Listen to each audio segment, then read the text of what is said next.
امید کرتا ہوں خیریت سے ہوں گے، جہاں ہوں گے خوش ہوں گے۔ اللہ تعالیٰ ایسے ہی خوش رکھے اور صحت والی لمبی عمر دے اور زندگی میں کبھی بھی کسی کا محتاج نہ کرے۔ جتنے لوگ پریشان ہیں اللہ تعالیٰ ان کی پریشانیاں دور فرمائے، جتنے لوگ بیمار ہیں اللہ تعالیٰ انہیں صحت دے، اور جتنے لوگ اس دنیا سے رخصت ہو چکے ہیں اللہ تعالیٰ ان کی بخشش فرمائے۔ میری دعا ہے آپ لوگوں کے لیے اور مجھے بھی اپنی دعاؤں میں یاد رکھا کریں۔ آج میں آپ کے ساتھ 4 سٹوریز شیئر کرنے والا ہوں، جس میں پہلی سٹوری احمد نے، دوسری علیزہ نے، تیسری سرفراز نے اور چوتھی سٹوری ہمیں امجد نے شیئر کی ہے۔ چاروں سٹوریز بہت انٹرسٹنگ ہے، تو دل تھام لیں۔ اگر آپ کو ڈر لگتا ہے تو آیت الکرسی پڑھ لیں اور اپنے آس پاس حصار باندھ لیں، کیونکہ سنا ہے جب ان مخلوقات کا ذکر ہوتا ہے تو یہ بڑے انٹرسٹ سے آپ کے قریب آ جاتی ہیں اور اپنی باتیں سننے لگتی ہیں۔ تو آپ کو ڈر نہ لگے، آیت الکرسی پڑھ لیں۔ چلتے ہیں اپنی سٹوریز کی طرف۔ میرا نام احمد ہے، یہ بات 2021 کی ہے، جب میرا ایڈمیشن سکھر کے کالج میں ہوا۔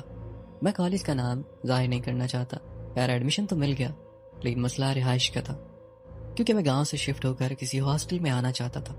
کافی تلاش کرنے کے بعد مجھے پتہ چلا کہ میرے گاؤں کے کچھ لڑکے پہلے سے کسی ہاسٹل میں رہتے ہیں، تو میں نے بھی اسی ہاسٹل میں اپنا کمرہ الاٹ کروایا۔ میرا کمرہ ایک بندے کے لیے تھا، اس کی کھڑکی ہاسٹل کے کچن کی طرف ہوتی تھی۔ گرمیوں میں وہ کھڑکی کھول کر سوتا تھا تاکہ ہوا کا گزر ہوتا رہے۔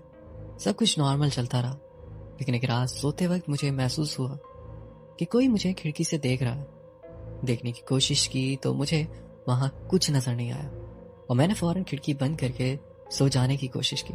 اگلے دن جب میں کالج سے ہو کر کمرے میں پڑھائی میں مصروف تھا تو مجھے وقت کا پتہ ہی نہیں چلا، اور رات کے 11 بج گئے۔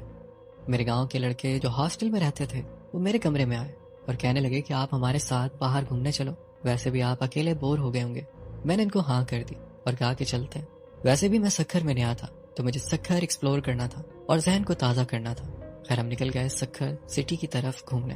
گھومتے ہوئے میں رات کے 2 بج گئے۔ ایک میرے گاؤں کے لڑکے نے کہا کہ اسے اڈا لے چلنا ہے، تو ہم نے ایک کیبن پر سٹاپ کیا جہاں صرف اندھیرا تھا، سڑکیں سنسان تھی اور صرف کتوں کی آوازیں سنائی دے رہی تھی۔ خیر میرے دوست اڈا لے کر واپس ہاسٹل کی طرف روانہ ہونے کا ارادہ کیا۔ اچانک مجھے پیچھے کی طرف سے کسی نے پتھر مارا۔ میں حیران ہو گیا کہ اس وقت میرا نہ کوئی دوست سکھر میں ہے تو کون میرے ساتھ مذاق کر سکتا۔ میں نے پیچھے دیکھا تو وہاں اندھیرے میں کوئی نظر نہیں آیا۔ خیر اس کے بعد سب کچھ نارمل چلتا رہا۔ تقریباً 5 مہینے بعد میرے کلاس میٹ نے کہا کہ وہ بھی میرے ساتھ ہاسٹل میں رہنا چاہتا ہے۔ ویسے تو اپنی گاڑی میں روزانہ آتا جاتا تھا، جس کی وجہ سے اس کی پڑھائی ڈسٹرب ہو رہی تھی۔ خیر ہم نے کمرہ بدل کر دوسرے فلور پر 2 بیڈ والا کمرہ لے لیا۔ میرا دوست میرے ساتھ کم رہتا تھا کیونکہ ان کی والدہ صاحبہ سکھر SIUT میں ڈائگنوسس کے لیے اسے ساتھ لے جاتی تھی، تو میں اکیلا ہی کمرے میں رہنے لگا۔ بور ہونے کی صورت میں بالکنی میں کھڑا ہو کر سگریٹ پیتا اور جنوری کی سردی کو انجوائے کرنے کی کوشش کرتا۔ ایسے میں ایک روز بالکنی میں کھڑا ہو کر سگریٹ نکال رہا تھا کہ اچانک کمرے کے ساتھ لگے واش روم کے دروازے کی زوردار آواز آئی۔ میں بھاگ کر دیکھنے گیا تو وہاں کوئی نہیں تھا۔ مجھے پچھلے پراسرار واقعات یاد آنے لگے، گھبرانا اور سنسان سڑک پر پتھر لگنا۔ یہ سوچتے ہوئے میں ڈپریس ہو چکا تھا۔ پورا ہاسٹل رات کے وقت خاموش تھا۔ میرا ایک سگریٹ جو ہاتھ میں تھا وہ زوردار آواز کی وجہ سے بالکنی کے نیچے گر گیا، تو طلب ہو رہی تھی دوسرے سگریٹ کی، تو میں نے رسک لے کر بائک سے سیدھا کیبن سے سگریٹ لے آیا۔ میں واپس آ رہا تھا تو مجھے کمرے کی کھڑکی پر ایک سائے کی طرح کچھ اڑتا ہوا دکھائی دے رہا تھا۔ میں نے ہاسٹل کی جانب پڑھنے کی ہمت نہیں کی۔ میں نے گاؤں کے لڑکوں کو کال کر کے پوچھا اور معلوم ہوا کہ وہ اپنے دوستوں کے گھر موجود ہیں اور آج وہیں پر رہیں گے، تو میں نے ان سے کہا کہ میں بھی آپ لوگوں کے ساتھ وہیں رہوں گا۔ انہوں نے مجھے لوکیشن بھیج دی، میں بھی وہیں چلا گیا۔ میں ساری رات جا کر یہی سوچ رہا تھا کہ آخر یہ چیز کیا ہو سکتی ہے جو میرے کمرے کی کھڑکی پر موجود تھی۔ کسی طرح رات گزر گئی۔ صبح کو میں ہاسٹل میں کتابیں وغیرہ لے کر چلا گیا اور وہاں سے میرا کلاس میٹ جو روم میٹ تھا وہ بھی واپس میرے ساتھ ہاسٹل کی طرف چل دیا، کیونکہ اس کے والد کی اپائنٹمنٹ بک ہو گئی تھی اگلے ہفتے کے لیے۔ تو میں نے راحت کی سانس لی کہ میں اب سکون سے کمرے میں سو سکوں گا۔ ایک ہفتہ پورا میں اپنے روم میٹ کے ساتھ رہا، پھر جمعے کو میں اپنے گاؤں آیا اور پھر اتوار کو واپس ہاسٹل جانا تھا ہفتہ وار ٹیسٹ دینے کے لیے۔ میرا روم میٹ اپنے والد کے ساتھ ہاسپٹل چلا گیا ڈاکٹر کو دکھانے کے لیے، تو میں پھر سے کمرے میں اکیلا تھا۔ میں تھکا ہوا بھی تھا تو موبائل چلاتے ہوئے میری آنکھ لگ گئی۔ شام کے 6 بجے مغرب کی اذان ہو رہی تھی۔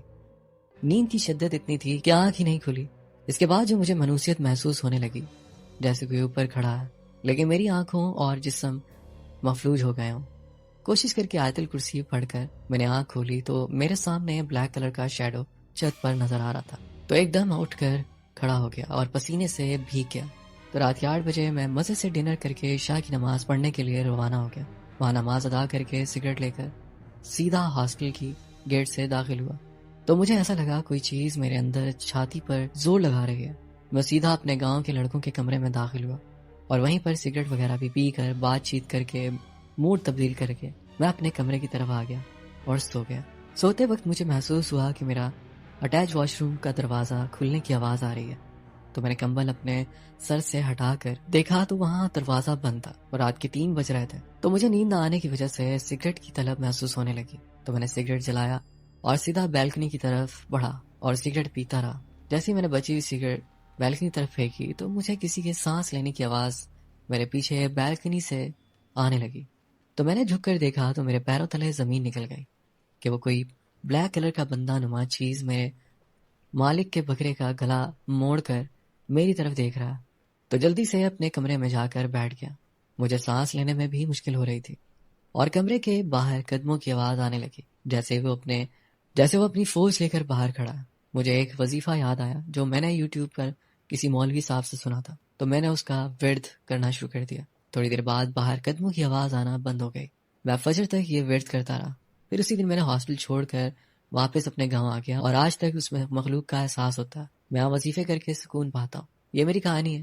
میں چاہتا ہوں کہ آپ اپنے الفاظ میں اسے بیان کریں اور یوٹیوب پر اپلوڈ کریں. یہ کہانی سناتے ہوئے میرے پھر سے پسینے چھوٹ رہے ہیں. حالانکہ میں اسی والے کمرے میں بیٹھا ہوں.